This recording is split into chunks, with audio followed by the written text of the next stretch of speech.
नमस्कार, मैं हूं आशुतोष और आप देख रहे हैं सत्यहिंदी.com। सत्यहिंदी.com के खास कार्यक्रम आशुतोष की बात में आपका स्वागत है। बातचीत शुरू करने के पहले एक छोटी सी अपील। सत्यहिंदी.com एक कोशिश है ईमानदार, निडर और निर्भीक पत्रकारिता की। हम अपने उन लाखों दर्शकों के शुक्रगुजार हैं जो लाखों की संख्या में हमारे कार्यक्रमों को देखते हैं, हमारी सराहना करते हैं, हमारा मनोबल बढ़ाते हैं। हम उनसे एक और छोटी सी गुजारिश करना चाहते हैं, आप न केवल हमारे कार्यक्रमों को देखें, अगर संभव हो सके तो हमारी आर्थिक मदद भी करें। आप इस वीडियो के डिस्क्रिप्शन में जाएं, सत्य हिंदी के सदस्य बने, थोड़ा सा आर्थिक भुगतान करके हमारे लिए बहुत बड़ी मदद होगी। और अब आज की बातचीत हम शुरू करते हैं। वैसे तो लोकसभा के चुनाव को अभी 9 महीने के आसपास का वक्त बचा हुआ है, बल्कि हम कह सकते हैं 10 महीने के आसपास का वक्त बचा हुआ है, लेकिन लोकसभा चुनाव की तैयारियां शुरू हो गई हैं।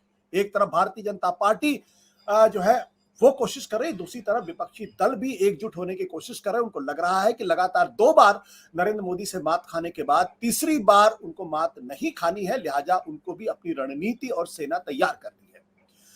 इस बीच जिस तरीके से पिछले दिनों विपक्षी दलों की बैठक और मीटिंग पटना में हुई, उसके बाद से ये आसार बढ़ गए हैं कि इस बार विपक्षी एकता पहले की तुलना में बहुत मजबूत होगी और अपोजिशन यूनिटी इंडेक्स भी काफी आगे होगा। इसकी वजह से बीजेपी को अपनी चिंता भी सताने लगी है। एक तो 10 साल की एंटी इनकम्बेंसी होगी और दूसरी तरफ जिस तरीके से कर्नाटक के नतीजे आए हैं उससे एक बात साफ हो गई है और ऑर्गेनाइजर ने जो लेख लिखा उससे भी यह बात साफ है कि कहीं ना कहीं नरेंद्र मोदी का जो मैजिक है वो थोड़ा कम हुआ है।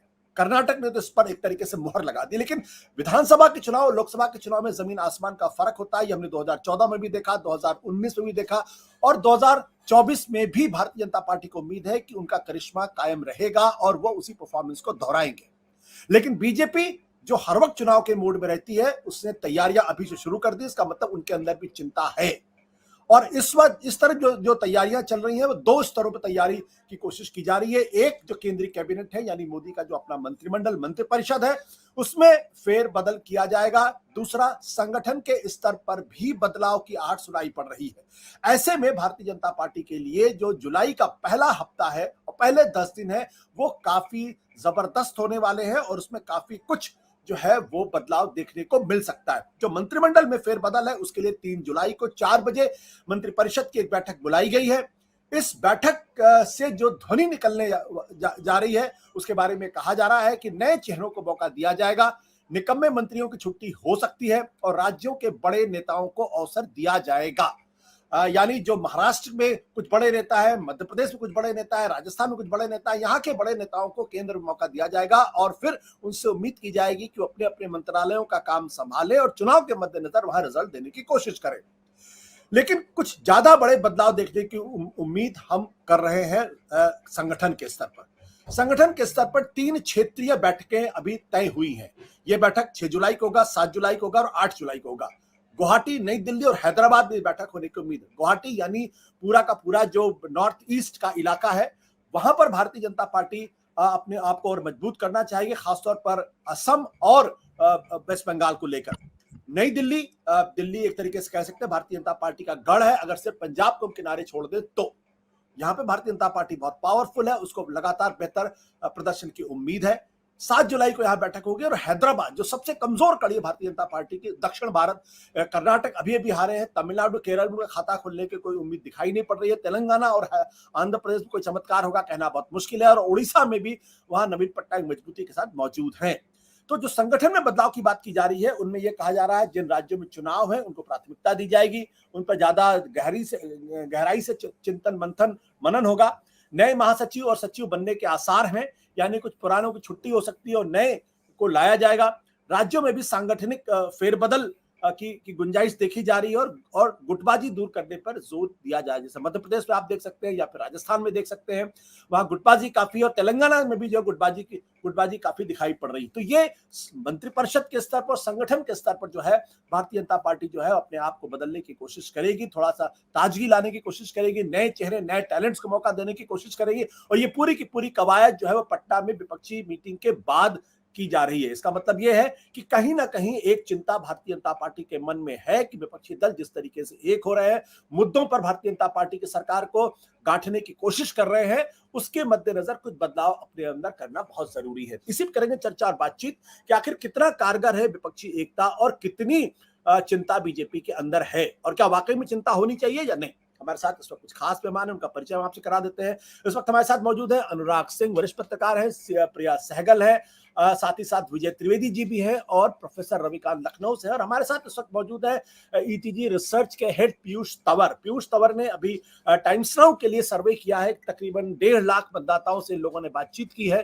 उसके भी नतीजे इनके पास है। हम उन नतीजों पर चर्चा नहीं करेंगे, लेकिन हाँ, जानने की जरूर कोशिश करेंगे कि पीयूष का अपना सर्वे और उनका जो ग्राउंड लेवल पर काम है वो क्या कहता है। इन तमाम चीजों में चर्चा करने के लिए प्रिया, सबसे पहले आपसे, क्या आपको लगता है कि वाकई बीजेपी में किसी तरीके की कोई चिंता है विपक्षी एकता को लेकर?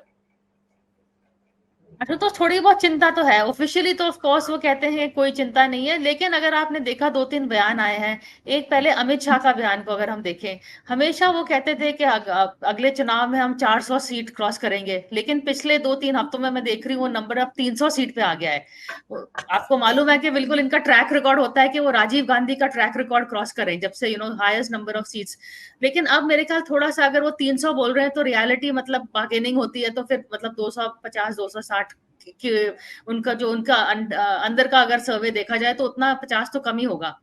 तो एक तो ये थोड़े बयानों से दिख रहा है। वैसे भी पटना के बाद अब बड़े बड़े नेता, अमित शाह भी आज गए थे बिहार, तो सब बिहार जा रहे हैं, वहीं जा रहे हैं। रविशंकर प्रसाद कह रहे हैं कि भाई बारात तो आ गई है, दूल्हा कौन है।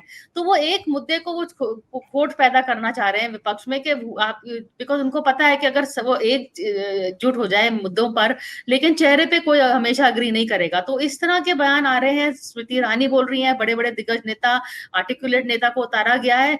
अगर उनको चिंता नहीं होती तो वो इस मीटिंग को बिल्कुल ही इग्नोर कर देते हैं, लेकिन उन्होंने जिस तरह का वो इसको तवज्जो दे रहे हैं, मुझे लगता है कि कुछ ना कुछ जो इनके ऊपर टेंशन तो है। क्योंकि अगर विपक्ष इकट्ठे हो जाए तो मैथमेटिक्स भी कर सकते हैं, आपके पास बैठे भी हैं लोग, उन्होंने रिसर्च भी किया है।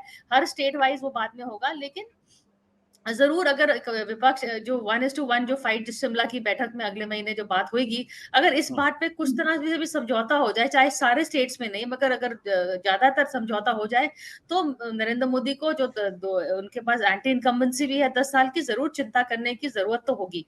इसीलिए मेरे ख्याल ये बीजेपी बहुत गुड है डिस्ट्रैक्शन। तो उन्होंने जो आप जैसे कि बात करें फेरबदल की, अगर थोड़ा सा मैं कैबिनेट फेरबदल की जो अफवाहें आ रही हैं मेरे पास, कह रहे हैं लोग कि बिल्कुल बिग 3 में भी चेंज हो सकता है ना। नरेंद्र मोदी कभी भी ये निर्मला सीतारमन, राजनाथ सिंह वगैरह को, अमित शाह को नहीं हटाएंगे। मगर जिस तरह की बातें आ रही हैं उससे लग रहा है कि शायद पब्लिक के मूड को देखकर, फाइनेंस को देखे, जॉब्स को देखे लोगों के बहुत बहुत चिंता है। निर्मला सीतारमन पे वोट ठिकराना छोड़ दें, उनका डिफेंस का मामला भी आ रहा है। तो लगता है कि कहीं ना कहीं कुछ ना कुछ तो उनको करना पड़ेगा। कॉस्मेटिक सर्जरी का है, और ये करते हैं। यूपी के चुनाव के पहले भी किया था, अगर आपको याद है वो कैबिनेट लिस्ट आई थी, वो SC/STs कितने हैं उस समय जब गठबंधन हो रहा था। तो ये रिएक्शन है मेरे ख्याल में, और ये रिएक्शन होगा अगर फेरबदल, तो इन्हीं विपक्ष की एकता को लेके कुछ ना कुछ मेरे को लगता है चिंता तो है बीजेपी में। सत्य हिंदी का ऐप डाउनलोड करें गूगल प्ले स्टोर पर।